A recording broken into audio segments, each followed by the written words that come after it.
In today's Necrons and More live stream, we are going to be talking all about the Arks of Omen and, of course, more. It's coming right up.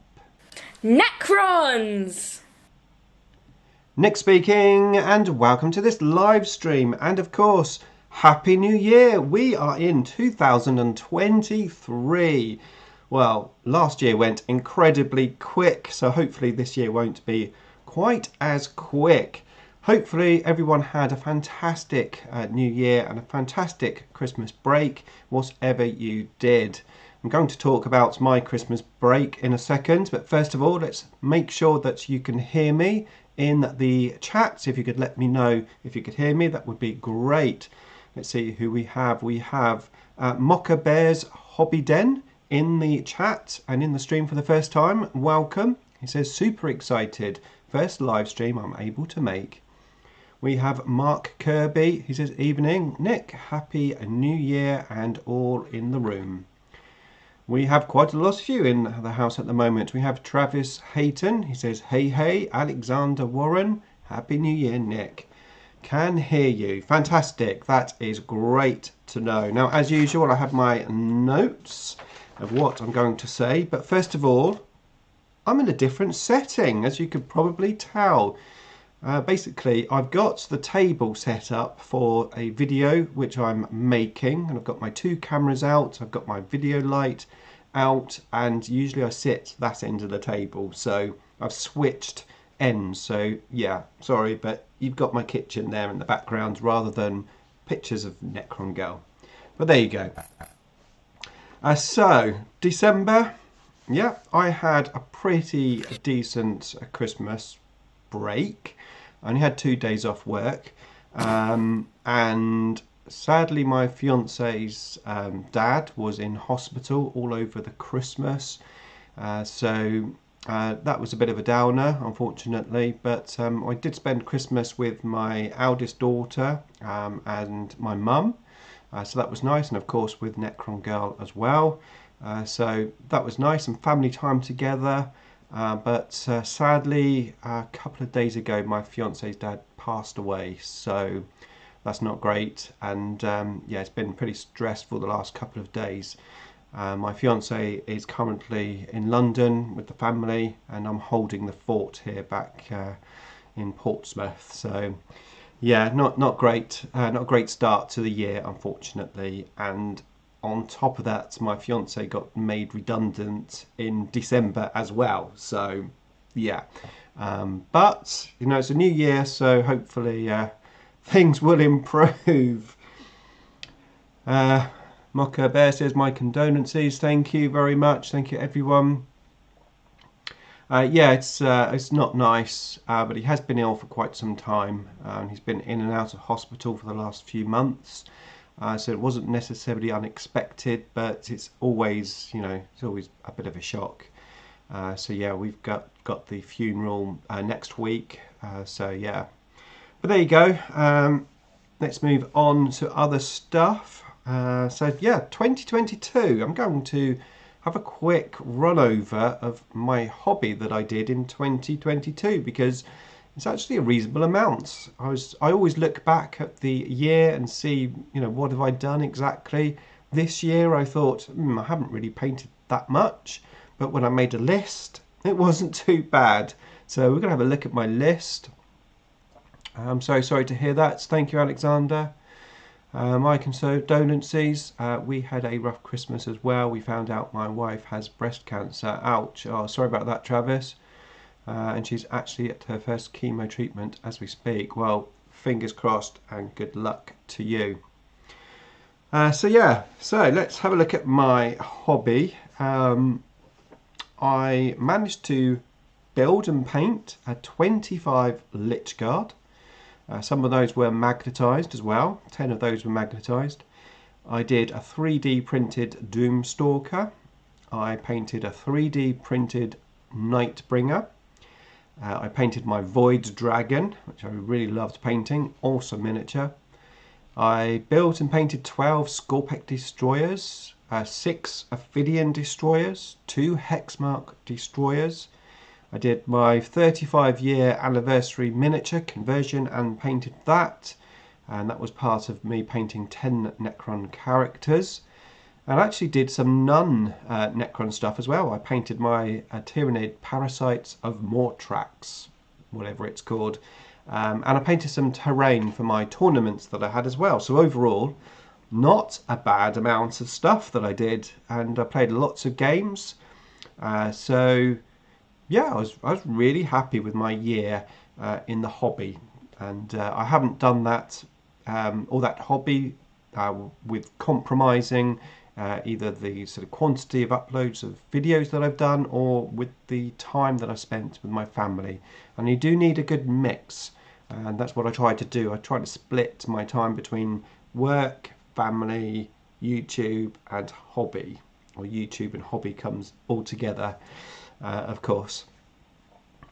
Gotta love the Lich Guard. I'm reading the Infinite and the Divine, and I now have a few newfound respect for them. Excellent. Yeah, I haven't read that yet, but I've been told it's very, very good. Wow, that's an awful lot of gluing and painting Necrons last year. Indeed, yeah. So, well, let's talk about this year then, shall we? So, hobby-wise, I have started my first project of the year. And there will be a video tomorrow. It's a short video, but there'll be a video tomorrow about the new project. So keep an eye out for that. Yeah, I'm just really excited for this year. I've obviously made that video about potentially the hobby stuff that I want to do. And although we've got the new Arks of Omen coming out, which may potentially change what I do, we'll see. But at the moment, I am definitely thinking about doing this Forge World project. I think it would be pretty cool. So that's definitely on the cards for this year. Right, so Aid says, you did a great job with the channel this year. Wish I found you earlier in the year. Thank you, Aidan. Appreciate that. It's really kind of you. So what I need to do is have a little update on my giveaway. So I obviously hit 25,000 subscribers. I did my giveaway and I did the draw in the last live stream. And the winner had 1 month to claim the prize. And it's over a month now and they haven't claimed the prize. So let's go to a different view. Not that one. That's the back room, by the way. This one, here we go. So the winner, Nox Umbra, I'm very sorry, but you've missed your chance. I did post on the community tab, and obviously I did the live stream draw, and I made a comment on your comment as well. So I'm afraid you've lost it. However, the new winner, which I drew in the last live stream, is RedLen08. So RedLen, you now have basically a month from today to claim your prize. I will again make a little comment on your winning comment. So hopefully you will get to claim your prize. And just for reference, his comment on the video said, I've restarted collecting Necrons as I had to sell my previous army. I've started with Warhammer Imperium and will add more models as I go. Well done on the 25,000 subscribers. There you go, well done to you for now becoming my new winner. Right, so I thought to get that out of the way. Let's have a quick look at some comments. Hey Nick, I tried to get into Warhammer during COVID, but it didn't take. Now I'm back into it, and I got a shop 7 minutes away with 5 tables full of terrain with a community to play with. That's awesome. That's something which I don't have. There is a club fairly close to me, but they play on Saturdays and I work Saturdays, so it's almost impossible to go. But you know, luckily I have Richard to play, because to be fair, without Richard I wouldn't really have many gaming opponents, certainly not on a regular basis anyway. So finding people to play can be hard sometimes. What dynasty are you thinking is the go-to now? Well, Man Wild, we are going to have a chat about that a little bit later in the Tactical Corner section. Did you hear about the nerfs and the Necron secondary objectives? I have heard all about it, and we will cover that later in the video. Right, so let's have a look. Oh yes, right, my notes have told me to say this, that my sponsor for the giveaway, the Magnet Shop, do have a discount code available all through January. So you can gain 15% off of your order using the discount code WARMAG15. There is a link to the website and also the discount code in the description below if you wish to participate in that. Okay, so we are ready for the first segment of the show, and it's going to be Necrons of the week. Yes, Necrons of the week. So this is the part of the show where I basically have a look at some cool Necrons which I found across the internet. Hopefully to maybe inspire you, or just to say, wow, that looks cool, or, well, anything basically. It's just fun, because it's always fun looking at Necrons. Richard's a good opponent. He is indeed. Right, okay, so let me just set up the back room area. Here we go. Right, let's have a look at our first Necrons of the week. Ta-da! We have this guy here. Now this is by Casper Albo Lindborg. And yeah, what not only a fantastic conversion, but what a fantastic paint job as well. Very dark and mysterious. I'm really liking the colour scheme. Loving the pose for this miniature. I'm assuming he is, well, it looks like he's got a war sigh, so probably is it an overlord? And possibly a lich guard. I'm not 100% sure what it's sort of a stand-in for, but I'm sure you would all agree he looks awesome. Let's have a quick look. Oh, lovely. That is sick looking. I agree.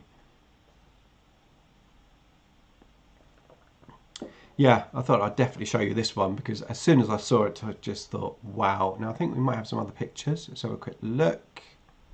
Yep, there we go. Oh, wow. A little scarab there on the back. That's a nice little extra detail. Really, really cool. So that is the first one. So let's have a look at the next one. And next we have a little conversion. Of course, this is a Scorpic Destroyer converted into a Chronomancer. Well, it looks a pretty simple conversion, but it looks really cool. I like it. If you are a fan of three-legged Necrons, then you know this is a great thing to do. So I'm liking it. It's nicely painted as well, with a little staff, and then obviously the cube there. The base potentially looks slightly plain. Maybe, you know, a little bit of extra detail on the base might have been nice, but I'm liking it. I'm liking the face actually, the way that it's silver on the top and then white at the bottom. Usually it's the opposite way round, like white on the top and then silver on the bottom. It's pretty cool. This one is by Wolf Carla. I love it so much. Hey, just in time, I guess. Hello, Jar. You are just in time. We need more Scorpic styled units and characters. If Necrons were from the ocean. Dang, I love the green metallic look. Yeah, I mean, it's a hard one with the three-legged thing. I don't dislike it. I'm not sure how much of a fan I am of it. I mean, it's a cool idea. I must admit, what I do dislike is three arms on, especially the Locust Heavy Destroyers. You know, having three arms, they don't need three arms. I just don't like that, I must admit. 3 arms on the Scorpec Lord. Okay, fair enough. You know, he's holding quite a few weapons. Sort of works, especially as he has 3 legs anyway. But yeah, I'm not sure how I feel about 3 arms. 3 legs I can live with. 3 arms, I'm not so sure. What do you think about 3 arms? I hate the 3-leg design, says Jar. Laugh out loud. Wolf Carla was the German in Raiders of the Lost Ark. Was he? Well, there you go. Let's see if we've got some more pictures of this guy. There we go. Might be able to spin him around. Ah, there we go. I do like that red actually on the staff. Looks pretty cool.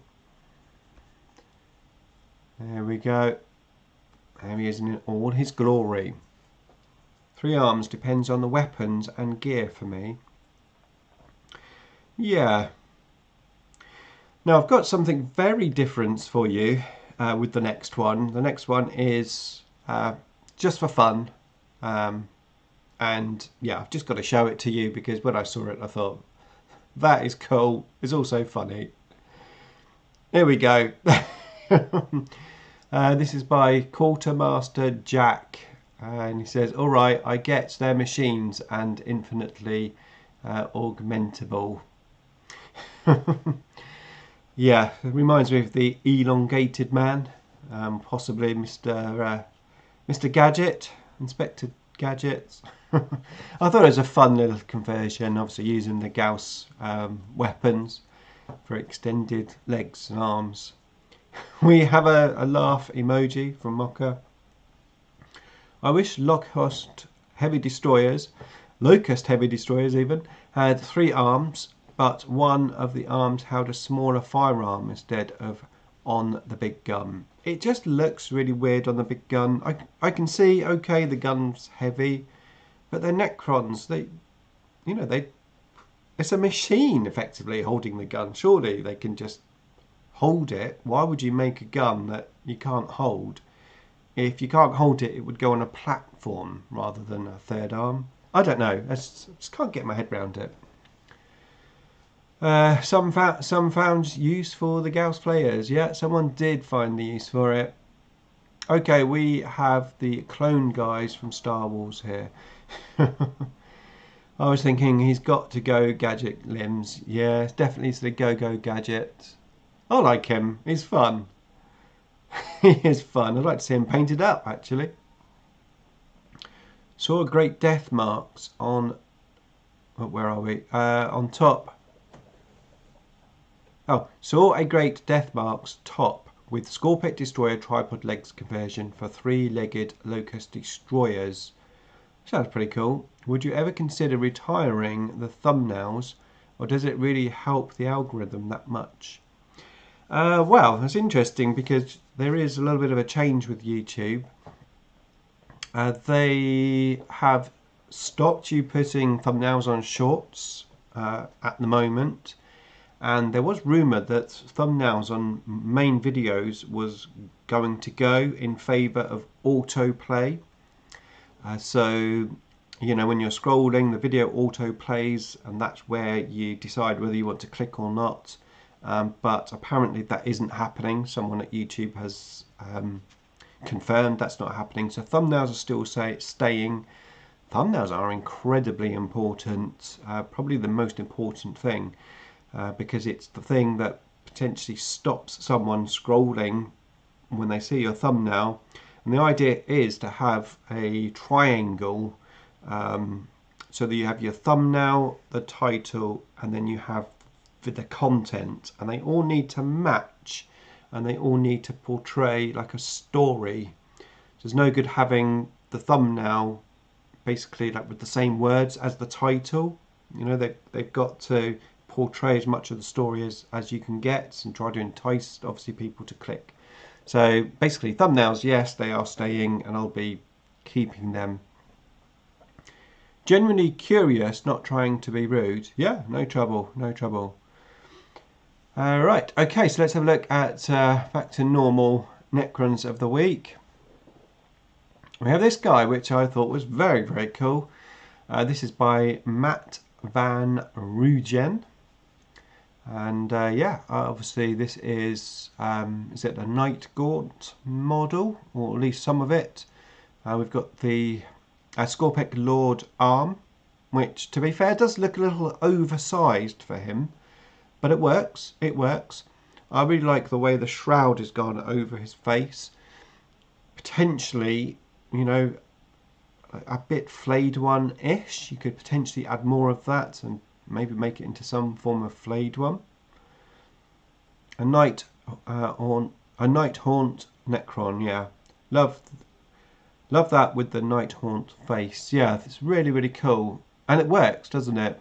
It does look pretty Necron-ish. Okay, so let's have a look at our last Necrons of the week, and we've got this one here. Now this is by Amy Snuggs. She's from Miniature Painting. So she actually painted these for Siege Studios. So you can see, I think you can see, let me have a look at the screen. Yeah, just about. You can see the little logo there. And yeah, obviously Siege Studios always, you know, their stuff is always really good painting quality. I like the scheme. It's very different. Orange, obviously, with that sort of gold, yellowy face, and then the blue weapons, and a lot of contrast there. But yeah, really looking cool. So this does actually bring me very nicely on to something else which I want to talk to you about. Let me just get to a different screen. This one here. We're back. So I have something which was given to me by David. I don't know if you remember, Dave came to my house, one of my subscribers, and he played his Death Guard against my Necrons. We had a great day together, and he very kindly gave me what I'm just about to show you to the channel for me to give away, or potentially to raffle away and try to raise some money for charity. So the idea is obviously to help my channel, maybe get a little subscriber boost, but also raise some money for charity.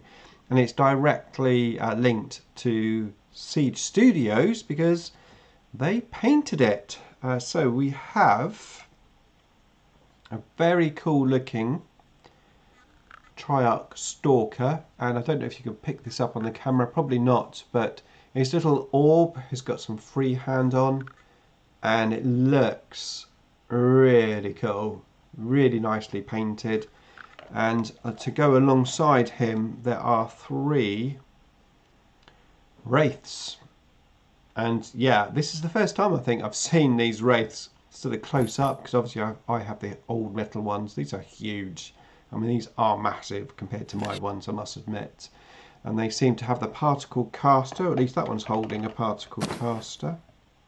Yeah, they've got particle casters on. So there's a unit of 3.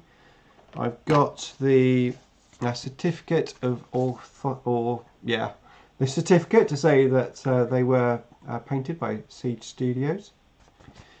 And I need to work out how I'm going to do a raffle, because there are some legal things you have to abide to when selling tickets and stuff on YouTube. So I'm not 100% sure how to do it. I'm assuming I would probably just have to open up a Just Giving page and then sort of just take donations, and each donation enters you into the prize. I'm not 100% sure. If you happen to know, then I appreciate any advice on that, because I'm not really sure, but I do know that there are some legal requirements that you have to abide to. So that's on the back burner at the moment. When things calm down this end, you know, when we're a bit more back to normal, then I'll try and do that raffle. But I thought that was really nice of David, so massive thank you to Dave. Mefrit Dynasty colours, military looking colours. Well, this is it. We are, Dave did mention about which charity, and we were thinking maybe of Mind, because it's obviously quite a prominent thing these days. But yeah, they do look quite military based. Very cool. Obviously, I have done some other charity stuff in the past. We did some Help for Heroes armies. That was done on Just Giving page, but I wasn't too much involved in the raffle side of things. But I'm sure I can do it. Wow, that's awesome. I agree. Yeah, classic Mefrit colour scheme. That's so cool. It does look really nice. Okay, let's have a look at what else we've got. Okay, so we are ready for, if I can find the button, Necrons! Tactical Corner. Yes, Tactical Corner time, because we've got lots to talk about, a lot of new stuff, and we've got about half an hour left of the live stream to get it all talked about. So let's do this. So the Arks of Omen tournament pack, of course, is coming out along with the sort of skirmish game. I do have a poll on the chat box. Let's have a look, see how it's going. Will you play this new skirmish game? We've got, oh, it's very close actually. 51% say yes, they will, and 49% say no. So you can't really get much closer than that. Personally, I won't be playing it, but yes, that's interesting. That surprised me actually. I thought it would be less people playing it. Now, of course, you've got the new boarding actions, which just remind me of Man of War, the Games Workshop game, the boats game. I don't know if you know it or not. It's like a fantasy game they used to do in the old days. Where you have boats, and then you used to be able to drive your boat or sail your boat, and you used to be able to touch your enemy, and then you could do boarding actions. So it's quite interesting. GW always sort of redo some of the names and the rules. They sort of keep circulating round. But yeah, that was quite interesting. So let's just go to a different view. Now I forgot to change the view for Necrons of the Week. Hopefully that wasn't too bad, because the view was supposed to be this one. Right, okay.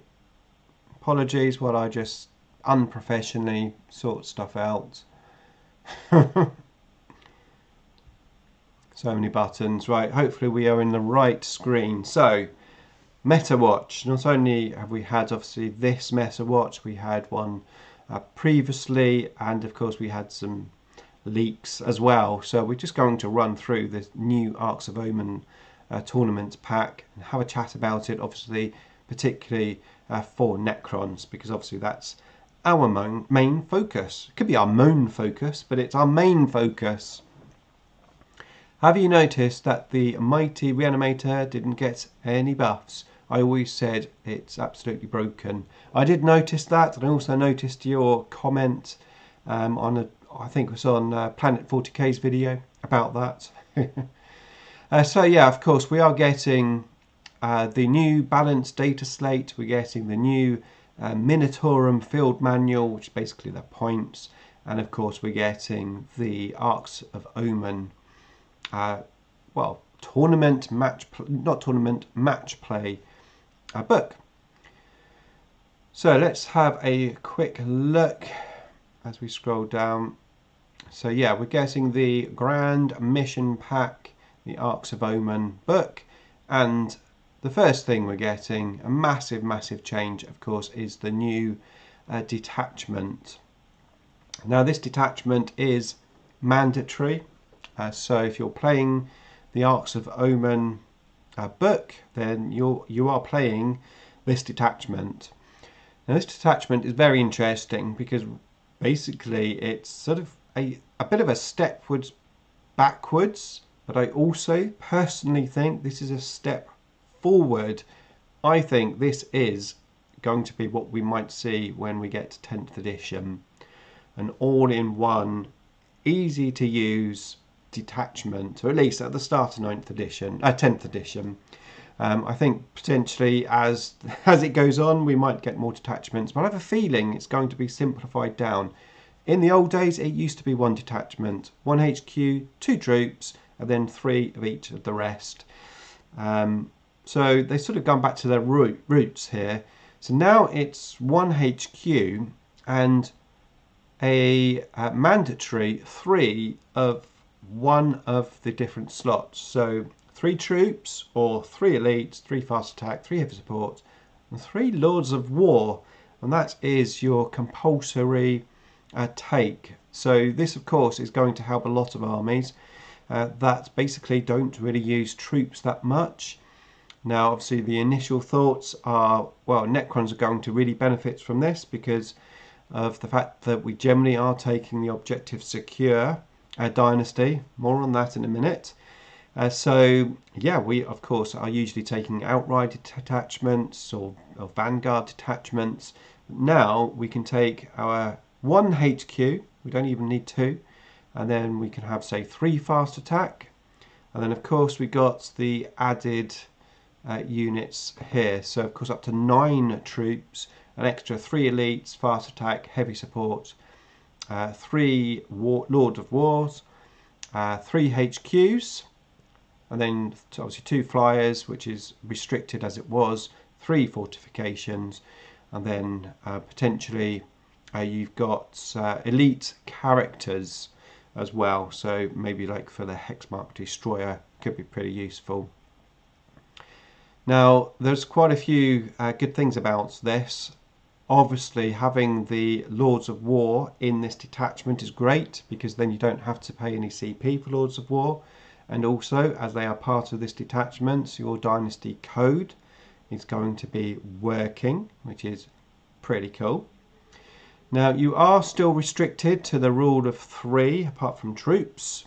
So you can only still take, for example, even though you've got, say, 6 fast attack slots, you can't take 6 units of wraiths. You can only take 3 units of wraiths. But at least you've got an easier way to build the detachment. And not only that, but the command cost is 0 CP, which again is like really useful. Now there are some extra bits and pieces to this. So there is something called Battle Brothers, which is basically allies. I'm not a fan of allies, but the way they're doing this potentially might be, you know, useful for some armies. Obviously, it doesn't really affect Necrons. Now, I'm assuming that this Ark of Omen detachment is the only detachments that we can take. As far as I can tell, obviously we don't have all of the rules, but as far as I can tell, we can't take, say, this and then a patrol detachment, unless the Battle Brothers rules in the actual book expand to say that, you know, so for example, like as long as the second detachment is the same, then you can take it. But I get the impression you can't, which does mean that the triple Catan list potentially might be gone. Now there is a new stratagem coming which allows you to basically duplicate a unit if it is usually only limited to 1 per detachment. So we can take 2 Catans in this 1 detachment for a CP. But yeah, I don't think you can take extra detachments with this. What do you think in the comments? Let me know. So that's the Battle Brothers. Let's have a quick look. So neither the Arks of Omen detachment nor your allied detachment cost any command points, and nor does placing units in strategic reserve. So this is another change. So you can put units into reserve now and it doesn't cost you any CPs.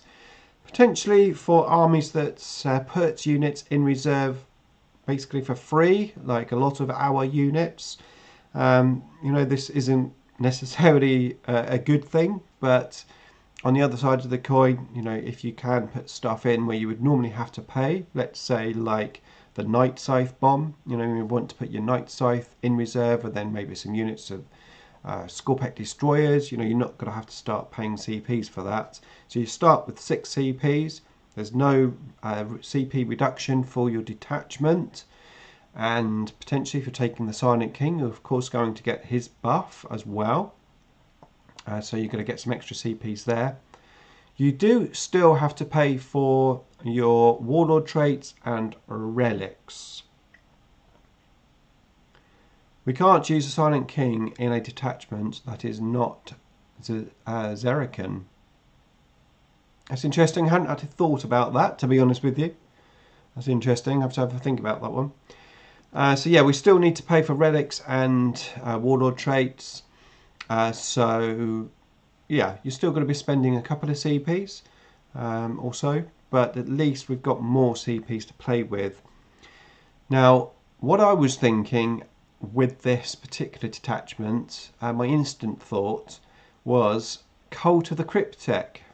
Cult of the Cryptek is going to be really good with this detachment, because we no longer have to take the detachments to get all of our Wraiths and Scarabs in for 3 CPs. We can do that now for 0 CPs. We have the option to take up to 4 elites, 4 HQs in this detachment, which is great because I struggled to get more than 2 HQs in the detachment. I struggled to get more than 2 Doomstalkers in the previous detachment without sort of squandering all your CPs everywhere. So I think building a Cult of the Cryptic list could be quite good, and we're going to have more CPs for the Cult of the Cryptic stratagems, and their stratagems are only 1 CP each, and they're actually pretty decent stratagems. So yeah, I'm liking Cult of the Cryptic with this detachment. Right, let's go down. Right, so they are making some changes also to the primary secondary objectives, so basically the universal objectives. So the first one, or the main one, is going to be grind them down, which they are now giving you an extra point if a troops unit kills another unit when you win your grind them down. So basically you can get 4 points if you had a troops unit destroy a unit. So obviously they're focusing a little bit more on troops, it would seem, or at least trying to get you to take troops. And that one is for the World Eaters, which we have no interest in at all. Allied detachment is not allowed for Necrons. Yeah, that was my initial thoughts. Obviously, unless there are more rules to come, but yeah. No, but he has the Zerican keyword, and in a detachment, all units must have the same dynasty. Is dynastic agents gone? I'll let you talk about that. We'll come back to that. Right, so let's have a look then. So the field manual, which is basically the points. So we're going to talk about the point changes in a second for Necrons.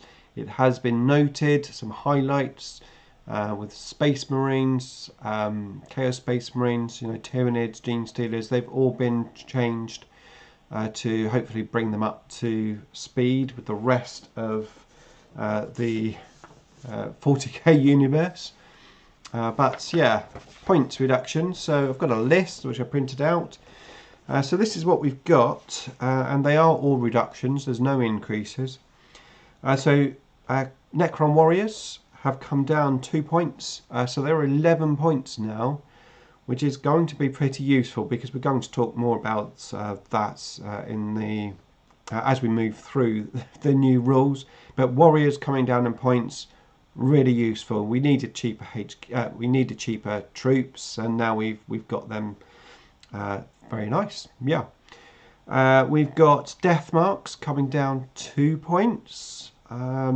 Yeah, 13 points now. I'm in a small unit of death marks.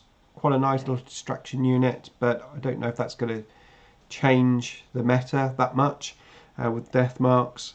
The Triarch Stalker came down 15 points, and we're going to change the camera angle so that you can see me a bit better. There we go. So yeah, the Triarch Stalker came down 15 points, 110 points now, slightly cheaper. I've been thinking about trying to get this Triarch Stalker into my lists recently because I haven't played them in 10th edition at all. And I used to play them all the time in not 10th edition, because I haven't played them in 9th edition at all. I used to play them a lot in 8th edition, but not in 9th. So that's good to see. We then have 2 points off of our Tomb Blades and 2 points off our Triarch Praetorians. So Tomb Blades now down to 18 points. Triarch Praetorians down to 20 points. Good news for Tomb Blades. Triarch Praetorians, yeah. Doomsday Arks come down another 15 points. So now 145 points. That's pretty attractive. And the Ghost Ark coming down also 15 points. 115 points. Now couple that with the points reduction in the Warriors, and that's very useful. The Lords of War have also had a fairly big change. The Monolith in particular coming down 30 points. Not only that, but the Death Rays are now free rather than, I think they were 5 points each. So effectively it's come down 50 points, which is pretty nice. Not only, of course, can we now take monoliths without using up any CPs, but we gain from the dynastic codes as well. So that's pretty useful. The obelisk has come down 30 points to 270, like the monolith. You're going to be playing a monolith. I can't see you're going to play the obelisk at all. The Silent King stayed the same, 400 points, thank God. Well, at least it didn't go up. Could have come down, couldn't it? But it didn't go up. And then the Tesseract Vault came down 40 points to 360 points. Now, potentially, the Tesseract Vault could make an appearance now, a little bit more. Actually, I think you might see the Monolith and the Vault in some lists again, potentially. And my favourite one, the Fortification, has come down to 80 points. Because I have made a little pledge with myself. Whether I maintain it or not, I don't know. But I pledged that I would take the Fortification in every list that I play from now until 10th edition. With the exception of some very themed lists, like a 3rd edition Necron Codex list, which obviously the Fortification wasn't in. So yeah, 80 points now for that. And to be fair, 80 points, that's like nothing, is it? So that was good to see.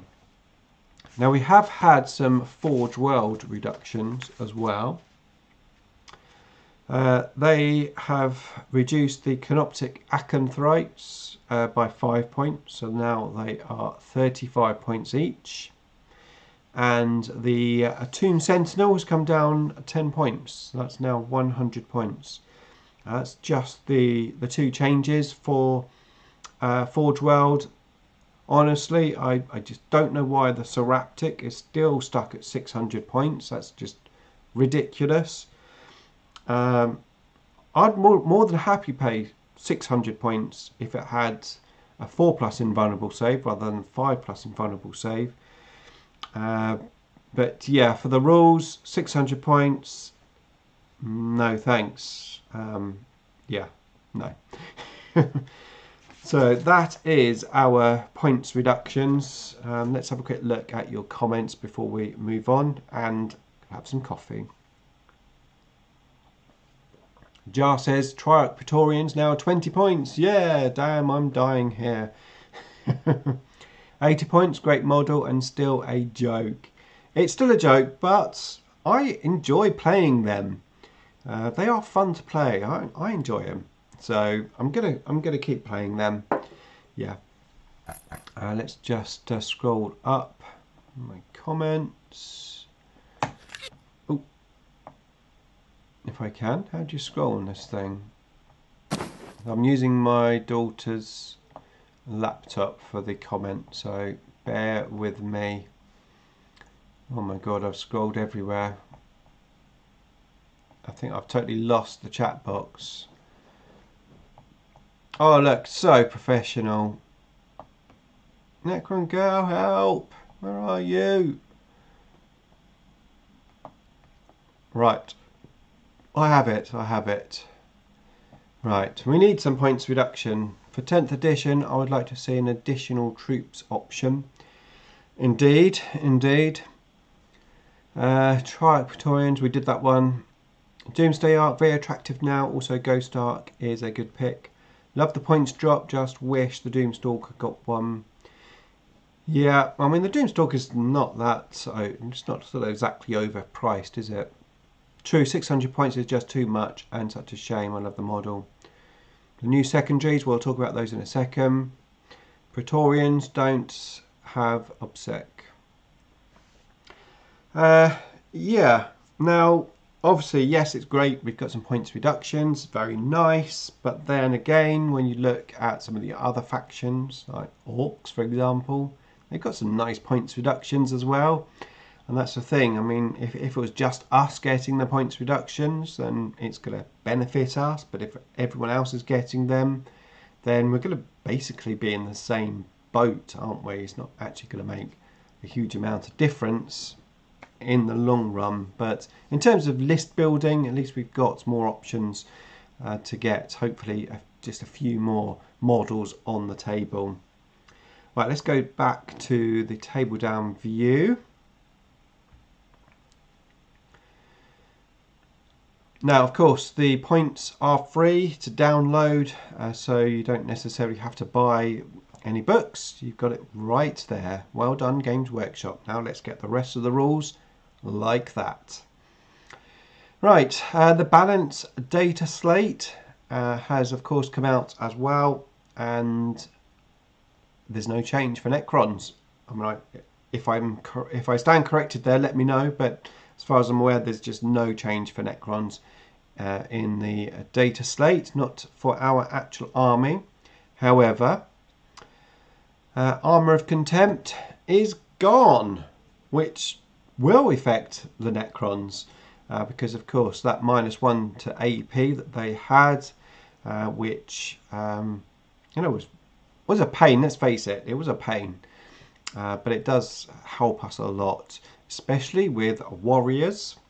You know, now we have our extra bonuses for the armour, and of course warriors are cheaper potentially because of what's happened with some of the dynasty codes. We might be seeing more warriors on the table, so no Armour of Contempt, very very useful. AOC was a bad idea from the beginning, indeed. Glad Armour of Contempt is gone, absolutely. Now to compensate for this they have got some extra benefits, the Marines, so they can now choose whether to change their combat doctrines to the next step rather than having to follow the instructions set out in the Codex, a fair reflection of their tactical flexibility. Okay. In addition, once objectives have been claimed by Space Marine troops, such as intercessors or infiltrators, they remain claimed until an enemy takes them back, so they no longer have to sit on that objective. They're claiming, they're trying to make it a little bit more well, basically letting us, you know, assault units assault rather than just standing on objective.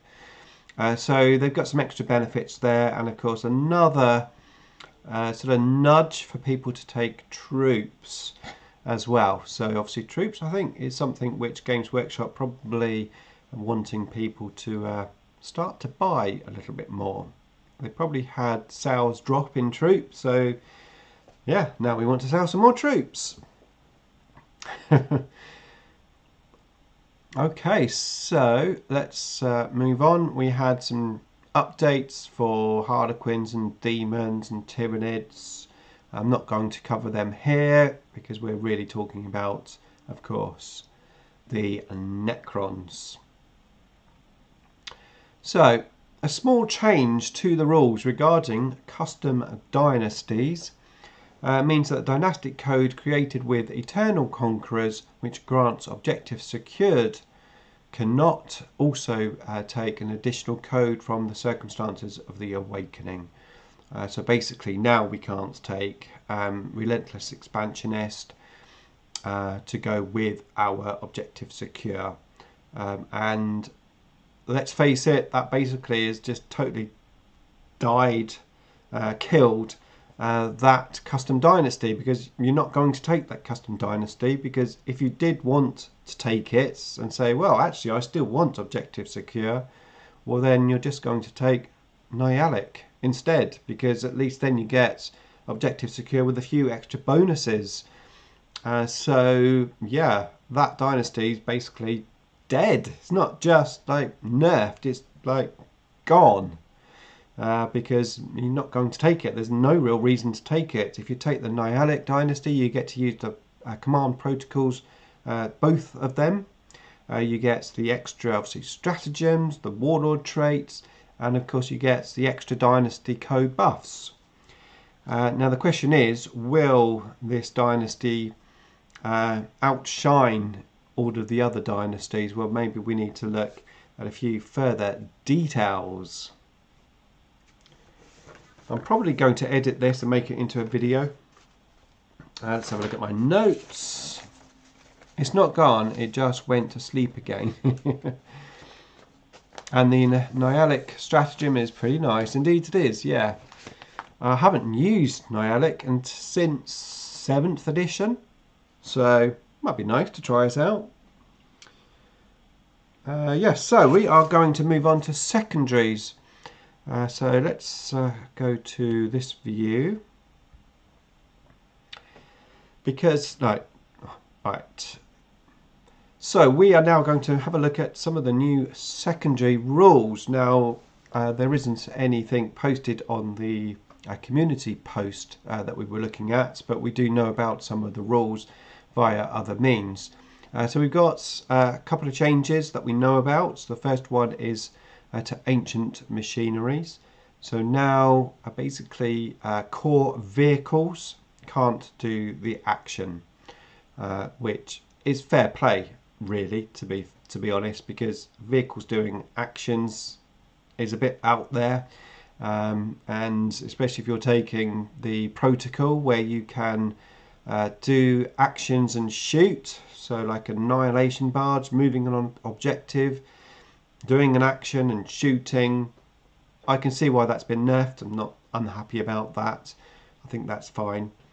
And then of course we've got a change to Treasures of Eons, and it's just a minor change. We now only score 4 points if we're holding 3 objectives rather than 5 points. So yeah, we've lost a point for maximum, and to be honest, that's probably not actually that bad. A lot of the games that I play, I'm usually only on 2 objectives, most of the game anyway. So I'll still be scoring 3 points each turn. And yeah, I mean, it's still very scoreable, let's face it. Having said that, without the pre-game move, it's potentially going to be harder to score those objectives. And of course, if you're not going to take Objective Secure, let's just say, well, okay, now I'm going to take Mefrit or I'm going to take Novok, which wouldn't be bad choices. But if you're not taking Objective Secure, then of course the actions for Ancient Machineries aren't going to be done until the next command phase rather than at the end of your turn. So it's going to make quite a big difference there.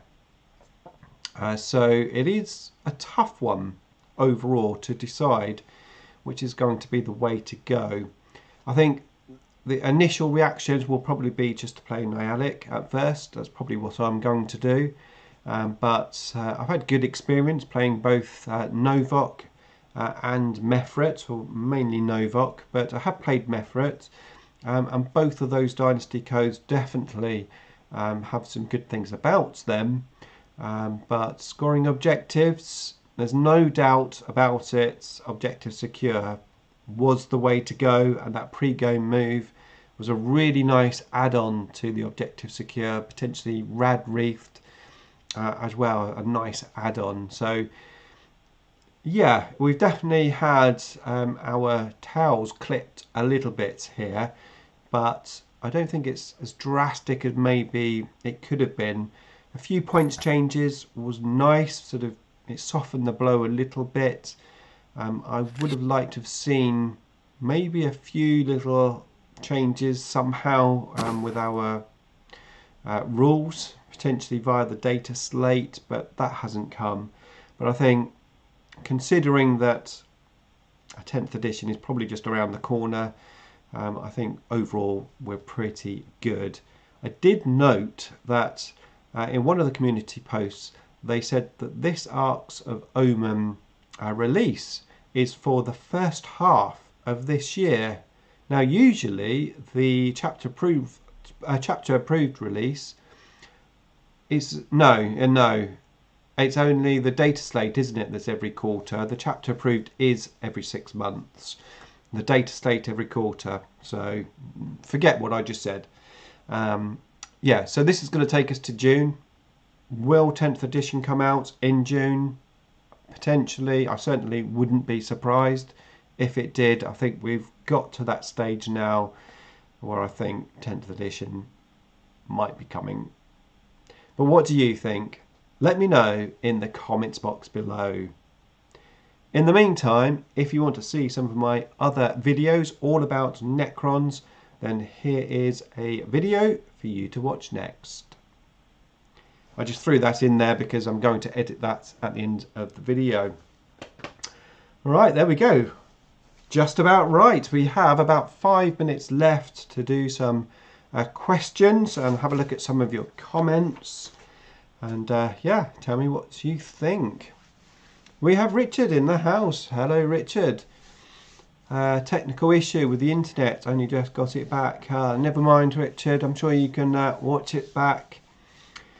Since Purge is no longer wholly within an enemy in the middle of the board, denies all full quarters, not to mention you can't score it in the first round.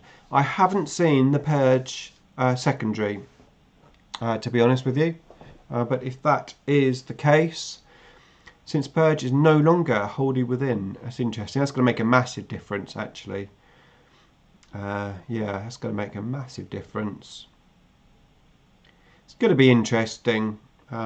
Either way, however the rules are, we will adapt and we'll do our best on the table. And it won't be for that long because I'm sure 10th edition is coming. We have the Hobby Corner. Hello, Kevin. How you doing? Good evening, Nick. Long time no see. Necrons. Let me just see if I can scroll up. And Code of Combat is removed. It's removed. Interesting. Totally removed, yeah? What do you think of the secondaries now? Do you think they still auto takes? Well, I've only just found out that Code of Combat has been removed and Purge the Vermin is majorly debuffed. So I don't know. We'll see. But potentially, if we've got more troops on the table, and we could potentially grind them down, might be useful. Personally, I am going to try to get a Cult of the Cryptex list going with the new detachment, and of course I'm going to be doing my Silvertide list, which I talked about in my previous video, which is now going to be even better, especially if I've got some monoliths on the table. That would be pretty cool. And I'm still going to do my 3rd edition list, so that is definitely on the cards, and I think potentially this detachment could work quite well for 3rd edition Necrons. Mortis Dominicus says, I haven't played a 9th for a year, so hopefully the 10th edition rules are a better play set. I don't think there's anything too wrong with the rules in terms of like the game itself. The game itself seems fine, and it's fair to say that GW have kept on top of the rules like very well. I mean, the game is the most balanced it probably has ever been, like ever, in terms of the matched play rules. However, there's definitely a codex creep for us, for our little Necrons. We are suffering a little bit, and if it wasn't for those like good secondary objectives, which potentially now are not so good, I think you might see us go down the ratings in the next Meta Watch. It will be interesting to see. I'm looking at some Space Wolves with the new data state changes. It helps them out majorly. That's interesting. I'd like to see your Space Wolves again on the table. Yeah, I think 10th is coming next summer for sure. Thanks for your time tonight, Nick, especially with all that you've got going on. Really enjoying these live streams. Excellent. I'm glad you enjoyed it. It has been a lot of fun. I always enjoy my live streams, and I will be streaming again the first Thursday of the month at 9 p.m. So I'll see you in February.